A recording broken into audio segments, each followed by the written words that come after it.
હવે એમને પોતાની ઉપર આપતી વસ્તુ છે એ બીજા ઉપર ઢોળવાની પહેલેથી આદત છે. એ ભગતને અને અમારા પક્ષને કોઈ લેવા દેવા નથી. એનો જ ખાસ માણસ છે. અગાઉ પણ 2-4 મહિના પહેલા આવી જ ઘટનામાં એને પકડ્યો હતો પોલીસે, અને હરિજીવન સ્વામીએ જ બચાવ્યો હતો. એને હરિજીવન સ્વામીએ પોતે બચાવ્યો હતો. અને પોતે પોતાની જવાબદારીમાંથી નીકળવાની વાત કરતા હોય તો આ ગઢડા મંદિરની જવાબદારી કોની?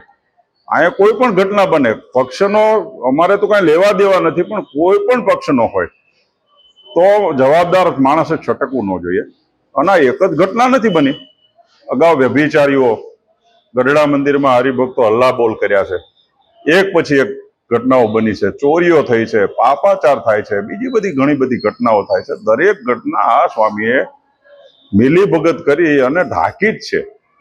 અને છતાંય એને એમ હોય સત્સંગની અંદર હું મારી ખોટી વાત ફેલાવી દઈશ ને આચાર્ય મહારાજને હું હલકા કરીશ. તો મારી જાહેર ચેલેન્જ છે, 3 દિવસની અંદર ગઢડા મંદિરના ચોકમાં હરિજીવન સ્વામી અને એની આખી ટોળી આવે. હું ને એસપી સ્વામી ને અમારું બધું સંત મંડળ અમે ઉભા રહેશું. મીડિયા અને સત્સંગ સમાજને ગામને ભેગા બોલાવી અને અત્યાર સુધીની બનેલી દુર્ઘટનાઓની આપણે જાહેરમાં ડિબેટ કરી દેવી છે. જો સાચા હોય તો આ ચોકમાં આવી અને ડિબેટ કરે.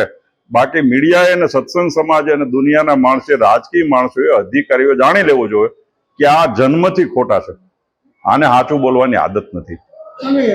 મંદિરમાં જુગાર પકડાવો અતિ નિંદનીય ઘટના, અતિ નિંદનીય. આવું થવું જ ન જોઈએ. અને એ વ્યવહાર કરતાઓની જવાબદારી છે. ચપ્પે ચપ્પેટે સીસીટીવી કેમેરા છે, આટલા બધા સિક્યુરિટી ગાર્ડ છે, અડધા ફોને પોલીસની ગાડીઓ તમારી પાસે આવીને ઉભી રહે છે. કોઈ હરિભગત ઓફિસમાં જોરથી બોલ્યો તો તમે 4 પોલીસ બોલાવીને હરિભગતને પોલીસ હવાલે કરાવી દો છો. અને આવી ઘટના બને. અને આ જાણ્યા પછી મારી જાણ મુજબ આ નવું જે લીંબતરુ ભવન છે એની અંદર પણ આવા લોકો 800 રૂપિયા રૂમના આપી અને રાત્રિ દિવસ એમાં જુગાર રમાડે છે. એની પણ એને ઓફિસમાં જાણ છે. એવું નથી. આ તો પોતાને છટકવા માટે અને આચાર્ય મહારાજશ્રી છે અને અમારે પક્ષને હલકા પાડવા માટેની વાત છે. બાકી ઇલેક્શનથી આરંભીને અત્યાર સુધીમાં જેટલી બી ઘટનાઓ બની છે બધી ઘટનાઓની ડિબેટ જાહેર ચોકમાં કરવા માટે અમે તૈયાર છીએ. જો એની માએ એને દિલથી જન્મ આપ્યો હોય, હું વધારે બોલું છું, ભગવાનને યાદ કરીને જો એનો જન્મ થયો હોય, સ્વામિનારાયણ ભગવાનનો જો એ સાધુ કહેવાતો હોય તો આ ડિબેટમાં આવી જાય મારી સામે.